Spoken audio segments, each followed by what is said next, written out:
Hello, everyone. Welcome into this episode of Chasing Better Conversations. And today we have three guests for the price of one. Brian Miller helps experts and leaders talk less, say more, and connect with anyone, focusing on human connections.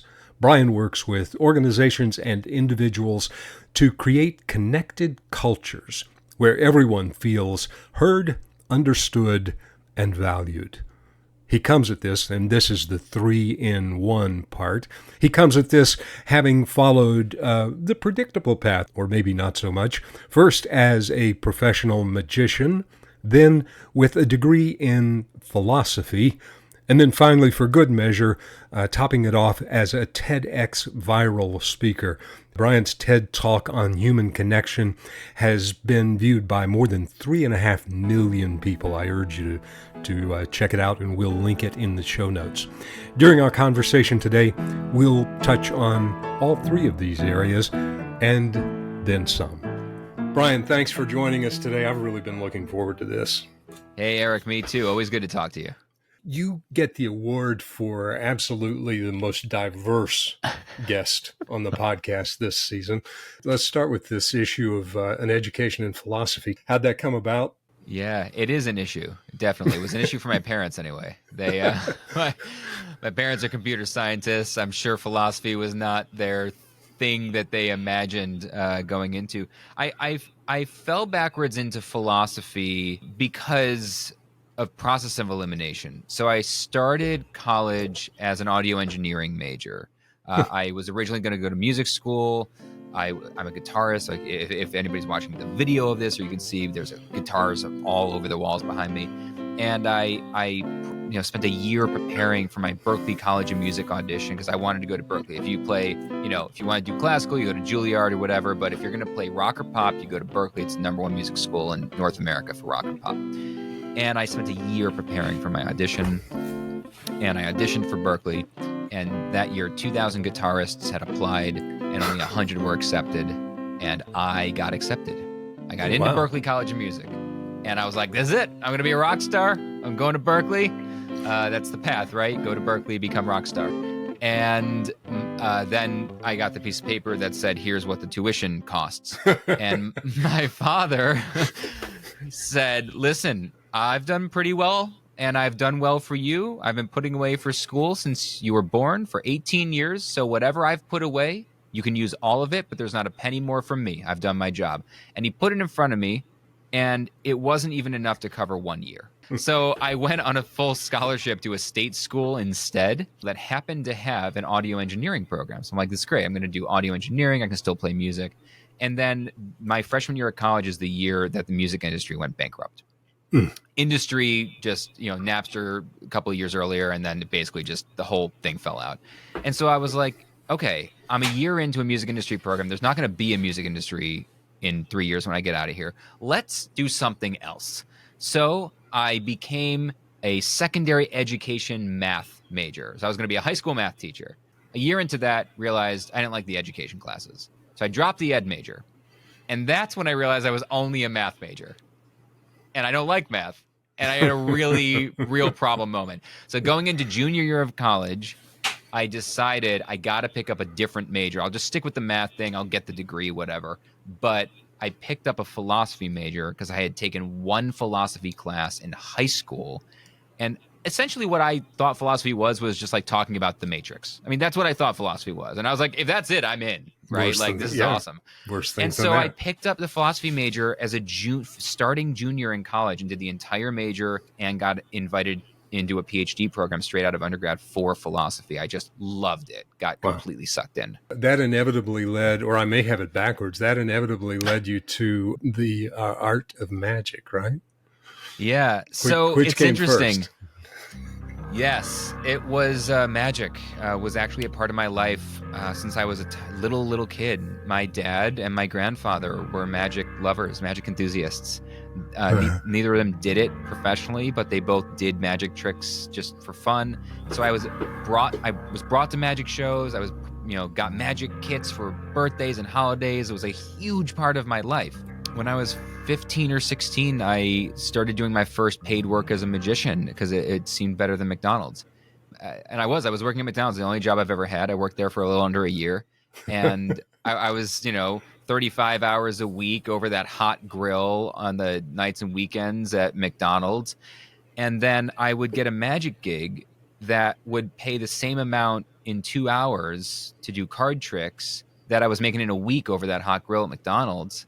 And so after a year at McDonald's, I said to my dad, I'm not going back to McDonald's this summer. I'm going to do magic instead.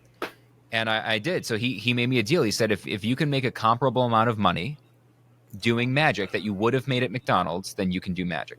Now, the money didn't actually matter. But the reason, in retrospect, I realized the reason he said that was so I couldn't just sit in my room doing card tricks for myself all summer. He was like, you have to go find a way to do this if you're going to do it for real. So he really, that little deal, because I was like, deal, right? Like way better than McDonald's. So I learned how to sell my services to restaurants, to backyard barbecues, to whatever. We could probably riff for an hour on the conversation that your dad had with you. That's priceless. The TED Talk. I'm interested in some of what led you to do the TED Talk, but I really want to hear you reflect a little bit on the core of that TED Talk, which is the interaction with a blind man in your audience one night. Can you talk a little bit about that? Because that gets to this issue of perspective. And boy, perspective has everything to do with how we have good conversations, right? Oh, 100%. If not the whole, it's like almost all of it. Yeah. Yeah. So I got invited to TEDx Manchester High School. I was living in Connecticut. It's a tiny town. And the history teacher at the high school decided he was going to apply for a TEDx license, and he got approved. This is in kind of the end of the early days of TEDx. It was kind of as TEDx was really starting to take off, but it was at the end of the early days. So it was a lot more of a Wild West back then than it is now, this tightly controlled lunacy of an industry. And so, this high school teacher got a TEDx license. And so because it was a TEDx youth event, he was obviously in charge. He was the adult who had the license, but the students ran it, organized it.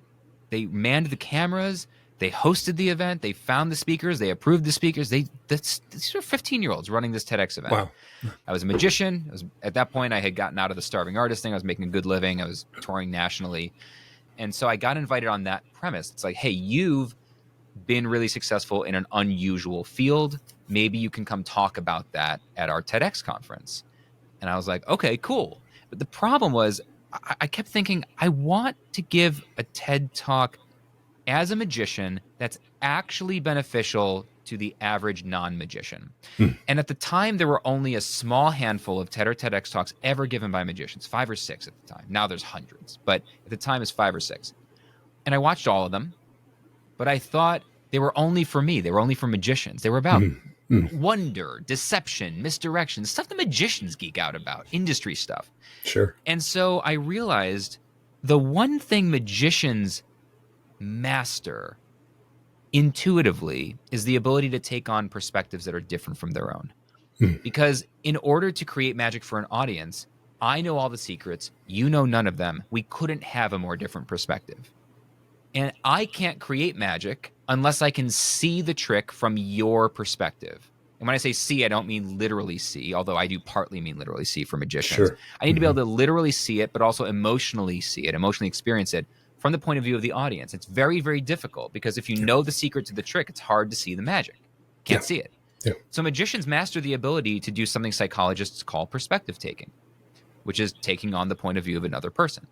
And I'm like, you know what? That feels like a valuable skill in life, not just in magic. And I realized I had used that skill a lot in life to become much better at relationships and friendships, where when I was younger, I had really struggled with relationships and friendships. I was kind of an asshole, and I felt guilty about that. And I thought, but I've learned how to be better at that because of magic. Maybe I'll give a TED Talk showing other people how to learn from magic too. And that's the talk that I gave. And, it went freaking bananas. 3.5 million views. Could have never predicted. The story of the blind guy in the restaurant, the original version of my talk that I wrote did not have that story in it. And I showed it to my friend, Zoe, who's actually now very famous, Dr. Zoe Chance from Yale. She's got a global bestseller book. But at the time, she was just an assistant professor at Yale School of Management. Not to diminish that, very, very big, important, but nobody knew who she was at the time. And so I sent it over to Zoe, who had given a TEDx talk like 2 years earlier. She's the only person I knew who'd given one. And I was like, can you read this? Like, tell me what you think. And she said, you came back, she said, I like all the ideas in here, but you really need a story. I said, what do you mean? Like, what kind of a story? She goes, and then she goes, years ago, you told me this story of one night that you were in a restaurant and a blind guy came in and you were doing magic and you didn't realize he was blind and you were embarrassed by it. But then you figured out a way to create magic for him, even though he was blind, and it blew everybody's mind. And she said, I have retold that story so many times. And she said, that story perfectly exemplifies what you're talking about here. If you can get that story into the talk, then you'll really have something. It's a great story. It sums up the idea, the issue related to perspective perfectly. If we were smart, we would just roll the TED Talk right now, right? Well, that's the thing, is that's people can go watch that, and it's not like I'm trying to get them to go watch. The way I told it in the recorded talk is told the way it should be told, and it's told theatrically on a stage in front of people. So that's the way to watch it. Yeah, it's a great story. Talk for a second about, you talked about the conversation with your dad, or the conversation he had with you.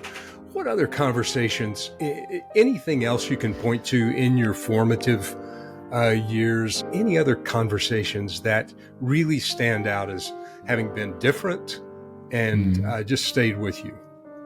Yeah. So I'm going to go back to high school. There were 2 teachers in high school that shaped my life significantly. My high school history teacher, which is interesting because I didn't like history at all, as I mentioned earlier. None of us seem to when we're kids. And then you get older and you're like, oh, it's the most interesting thing. Yeah. But he was the one that actually did the philosophy elective. He had by himself, his name was Marcus Miranda, is Marcus Miranda. He's still teaching. He said, philosophy is not the business of answering questions. Philosophy is the business of questioning answers. And it changed my life. And it just became the way that I see the world, the way that I approach the world. I'm so much more interested in questioning answers and asking the right questions. And because you get the answer to the question you ask. And this is an underappreciated principle, I think. How does that play into your work with people whose, in one way or another, goal is to connect with a marketplace? Yeah, totally. And so this is where all the things I ever did, the current business that I run is the intersection of the 3 different wildly diverse things I have in my background. The business I'm currently running is a consulting practice. There's some coaching elements, but it's consulting practice on core messaging, essentially. And that actually sounds like the most boring thing I've ever done when you state it out loud like that, but it's the most interesting thing, because I learned as a magician how to immediately connect with someone who has a different perspective than you, right? So as a magician, you learn how to quickly take on someone else's perspective, because that's what magic was. We talked about that. Then I was speaking after the TED Talk went viral. I spent years and years, and I still do, speaking on human connection, working with organizations, building connected cultures. So I learned all about how to make people feel heard, understood, and valued, and how to teach others how to do that. And then I've coached dozens of speakers on giving TED Talks and TEDx Talks and TED Style Talks, which is all about clarity of communication, quickly and clearly. And so those 3 things have all met in this consulting business that I run now. And basically, the whole idea about questioning answers becoming this through line all the way from there, as you correctly identified, all the way from there to today, is when a business or a solopreneur, an expert or a leader, they come to me and they're struggling to convey what they do quickly enough, clearly enough. They're not getting buy-in. Buy-in requires belief.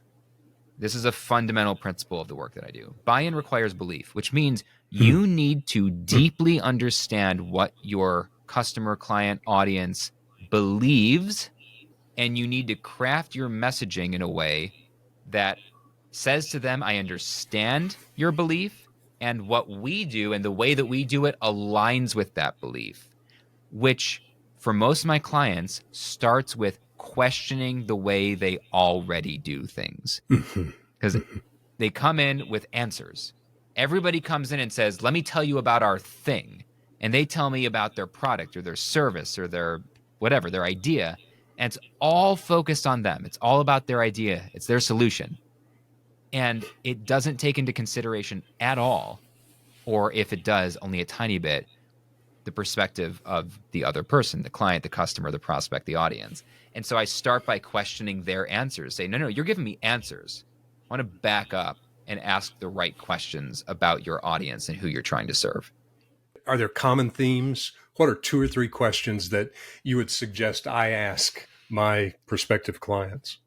Yeah, so it's interesting, right? So there's questions that you can ask your clients or prospects, but there's also questions you can ask yourself. And I'm much more interested in questions you ask yourself. Great point. Because they inform the questions you ask Great other people. point.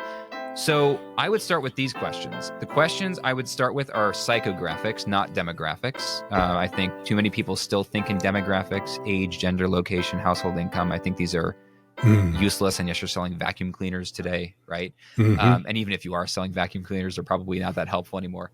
I think the questions we should be asking are psychographics, which are questions like, what do you believe? What do you fear? What do you want?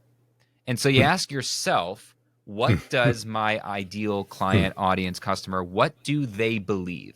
And these can be beliefs that are positive or negative beliefs. We got to get them all on the page. What do they believe? And if you don't know, then you do need to go ask them. You need to do interviews. You need to do research. But you need to ask people to tell you what they believe. And some of these beliefs are going to work in your favor. They're beliefs they already have that align with your message. Some of the beliefs they have work against your message. And it's important to know both. And people do almost exclusively use those two backwards. And here's what I mean by that. Most people spend most of their time, most business owners spend most of their time talking about the things their audience already believes. Because they're like, that's how I connect with them. They believe this, I believe this, let's talk about that. Except you're kind of preaching to the choir. You're not moving the needle on anything here. They already believe that. It's the stuff that they believe that works against you. And most business owners don't spend a lot of time talking about that stuff. They're like, let's not highlight that. No. Opposite. Do that the opposite way. You're wasting time and energy on stuff they already believe. Mention it once, you both go, yeah, move on. And then spend a lot more time talking about the stuff that works against you, because those become the objections, the obstacles, the reasons that they don't buy or they don't engage. So first thing is, what do they believe? Second, what do they fear? Most people are motivated most often by fear. Between belief and number one, it's easy for us to think we know what our potential clients believe. Bingo. There's piles and piles of research we can access. There's all kinds of things that we can take in that lead us to think we understand what they believe, right? That is probably worth a conversation in and of itself. But talk about the fear factor. How do you do that without pandering to fear? Yeah, so you don't want to pander to fear, but fears are important because fear is where beliefs tend to feel rational. I'm going to say feel rational because they're not, but people think their beliefs are rational. And so when we're dealing with beliefs, we're usually talking in the logical, rational side of things. Fears are emotional. Yep. And so deeply understanding the one or two things your customer, client, audience fears most in the world related to whatever you do or your idea is really important. Because if you can state it out loud before they've said it or before they've thought it, you remove the power of the fear. And so the way that, I love Marie Forleo describes these as night sweats. What are the things that are keeping your customer up at night, waking up, rolling around, sweating? Not surface level fears, the deep stuff. For most of my clients, for example, especially when I'm working on TED Talks, what are the people that are thinking about giving a TED Talk fearful most? They're afraid they're not going to make an impact in the world. They're afraid that their work just isn't going to matter. right? That they're not going to leave a legacy, which is how eventually, once I understood that what my clients wanted was not actually to give a TED talk, it's that they wanted to deeply leave an impact and a legacy with their ideas. That's how I eventually got to the tagline of my business, or one of my catchphrases over there, which is "Go make a dent in the universe," because it spoke directly to the fear, but it doesn't pander to it. It gives them the flip side, the positive long-term result of overcoming that fear, right? That's great. Of attacking it. Yep. Great point. Let's take a break. Do a quick lightning round if you're up for that. I'm up for it. And then we'll get back to the philosophy, okay? So 3 people that if you had a chance, it doesn't have to be 3, but that's an easy number. 3 people that you'd love to have a conversation with, living or dead, and what would the conversation be about? Yeah, it's a great question. George Carlin. He was my first real hero in a sense. I was obsessed with Carlin. I loved comedy, grew up on stand-up comedy, but there was something special about Carlin where, now it's so obvious looking back why it was special to me. He was a master of language. He played with language. He was a wordsmith. He used language differently than anybody else used it. It was the subject of his work in a lot of ways. And he was a philosopher who just happened to be a comedian. So I would have just loved to ask him kind of anything. I would have loved to just say, were you ever nervous? Like that this one wasn't going to work, that everyone was going to turn on you? He was the first time I ever cried when a celebrity died. I remember where I was when I found out that he was dead, and it was the first time I ever remember crying about somebody that I didn't know personally. Wow. The second person that I ever cried and I wept was just 2 years ago, which was Eddie Van Halen. Oh. So Eddie Van Halen is my guitar hero. He's he's not the reason I got into guitar, but he's the reason I stayed in guitar. Van Halen is just the soundtrack of my life, and Eddie's playing just revolutionized the instrument. His energy was infectious. He was a genius, but he was just humble and sweet and kind, and it was just there's something really special about his playing. Just nobody else has ever played like that or sounded like that, and nobody ever will. I would have just loved to sit and watch him noodle on a guitar. So there's plenty of people, but there's 2 of them, and those are probably great. My grandmother too. I mean, I miss my grandmother very, very much, and I wish I could just have one more conversation about her, about how the local deli ripped her off and didn't, take her 25 cents off of her bagels, and I'd love to have one more nothing conversation with her. Sometimes those nothing conversations are the best. If you could recommend one conversation to a broad cross-section of people who are interested in making a dent, what one conversation would you suggest we entertain? You need to be asking people the kind of people that you'd like to impact. So first of all, who you're having conversations with is critically important. And again, I think underappreciated. You need to be making sure you're having conversations with the kind of people that you actually want to serve and to impact, and putting all your energy there. And once you are, ask people what they want.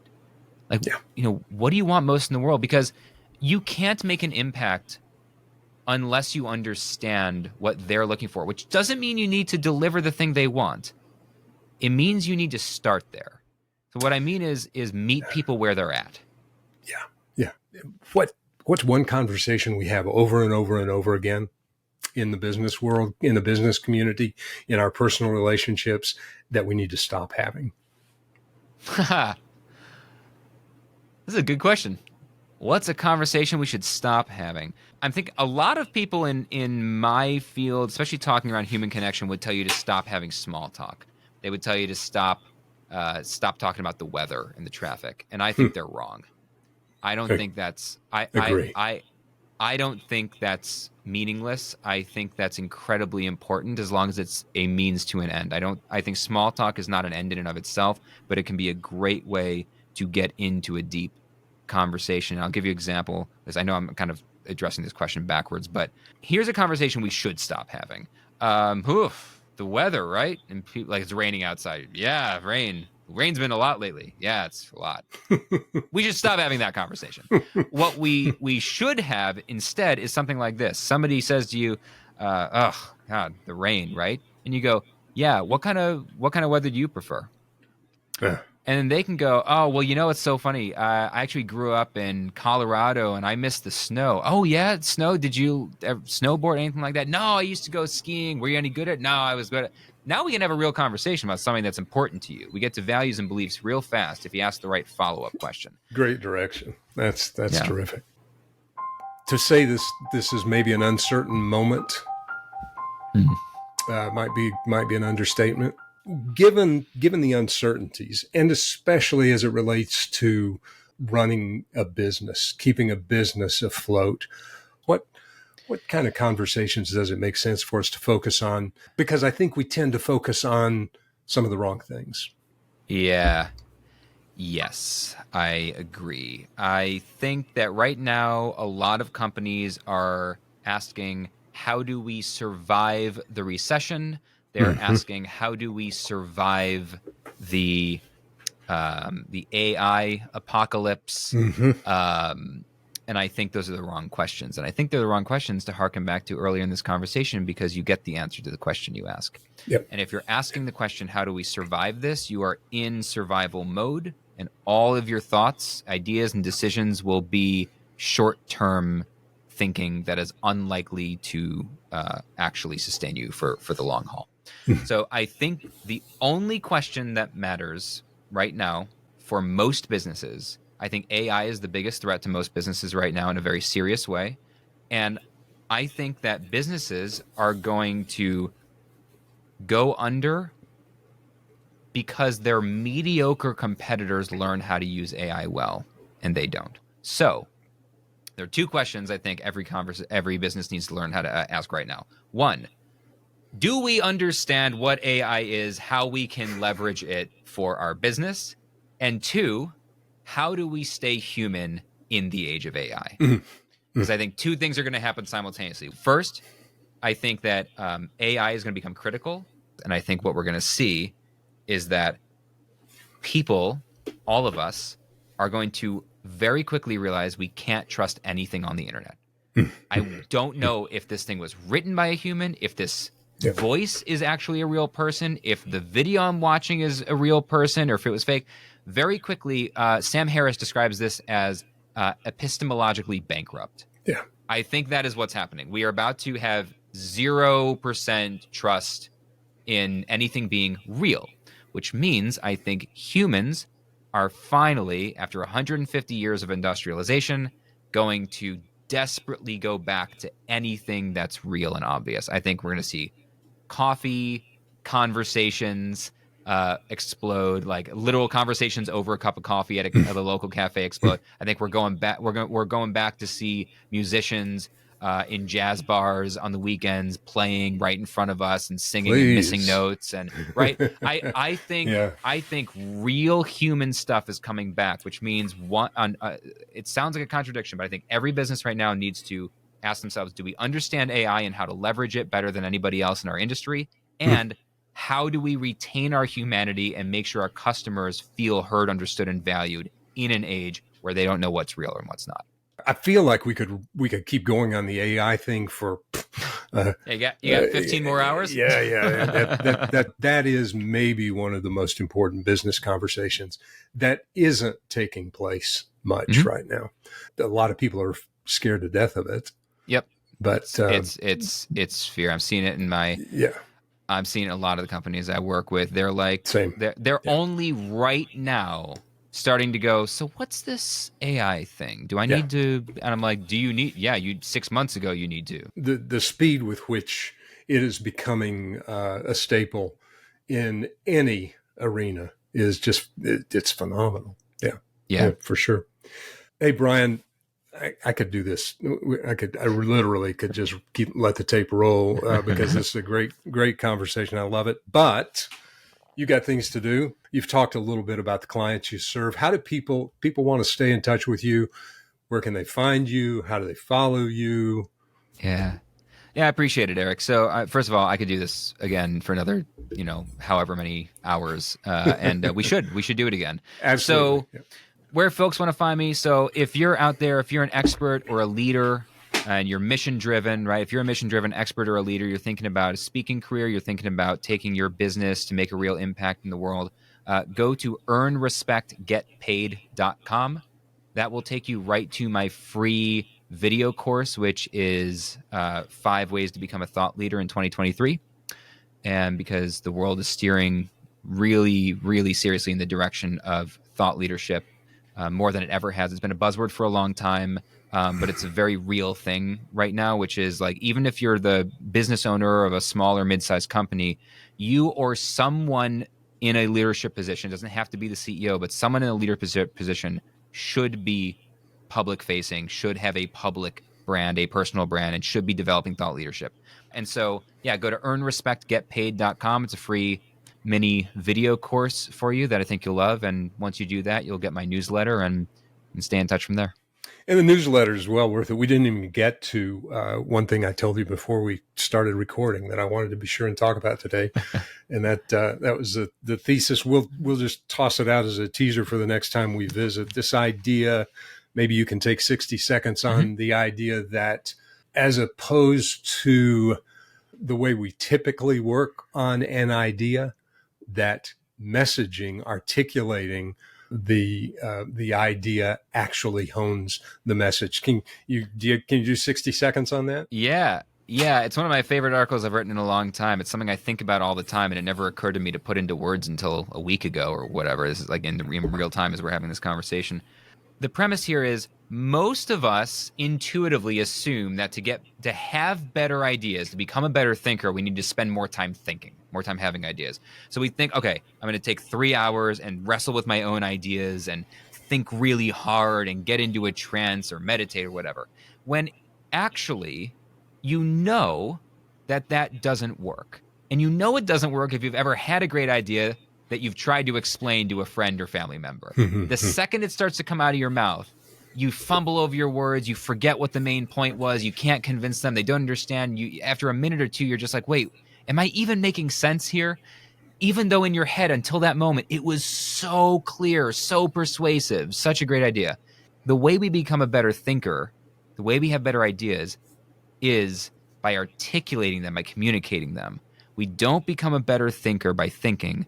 We become a better thinker by communicating. It's the opposite way. So you have to, when you have ideas, when you have thoughts, write them down, have conversations. And what happens is when you get them out, when you start to talk out loud, you realize you don't understand it as well as you think you do, which means you're forced to get better at talking about it, which makes the idea more clear. I love this idea. I'm not sure I've totally assimilated it, but I really love that. For years, people have asked me why I blog. And there are all kinds of answers to that question. But the real reason I write is exactly what you're talking about. I need to see if I can communicate it. And, absolutely. And most of the time I can't. Well, that's what you find out when you try to write it. Yeah. When you try to write a blog that you know someone else is going to read, you find out real fast. Yep. You don't know it as well as you think you do. It's not as clear as you thought it was. And imagining the reader, even if no one ever ends up reading it, imagining someone reading it, like the way I phrased it, I think in the article was, I write because it makes me a better thinker. Yeah. Great stuff. I appreciate it. I encourage everybody to go search for the TED Talk, sign up for your free video course. It will be well worth your time. Appreciate it, Eric. Let's do this again, and just maybe we'll flip the script, and I'm going to have you on my show so I can ask you all the questions, and you can tell me all the things and how business has changed and what to expect moving forward. Yeah, no, I really like sitting on this side of the desk and asking the questions. Yeah, no, that'd be great. Love your stuff. And we will do it again one way or another. Awesome. My pleasure. Thanks. I walk away from our conversation with Brian today with plenty to ponder. First of all, as we think about conversations that make a difference, I might do well to ask myself 2 questions. Number 1, what do those with whom I'm trying to connect really care about, care deeply about? And then secondly, what do they fear the most? And then this thought that Brian left us with today, that the path to honing ideas may not be so much spending more time noodling or thinking. Rather, our best ideas need to be tested in the fire of actual communication. I'm going to work with that one for a while. If you enjoyed this conversation today and maybe picked up an idea or two of your own, please consider following or subscribing and share the podcast with someone that you think might appreciate it. And until next time, here's to conversations that make a difference wherever our vision is leading us.